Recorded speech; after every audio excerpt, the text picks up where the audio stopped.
আগামী জাতীয় সংসদ নির্বাচনকে কেন্দ্র করে কুমিল্লার গুরুত্বপূর্ণ কুমিল্লা ৬ আসনে বিএনপির অভ্যন্তরীণ কোন্দল এখন তুঙ্গে।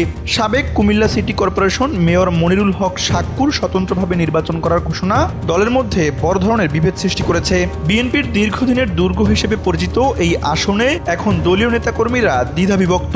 এ বিষয়ে একটি প্রতিবেদন প্রকাশ করেছে দৈনিক আমার দেশ।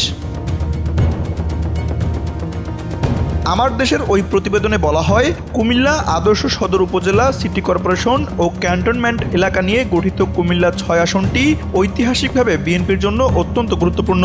২০০১ সালে এখান থেকে সর্বশেষ সংসদ সদস্য নির্বাচিত হন কর্নেল আকবর হোসেন।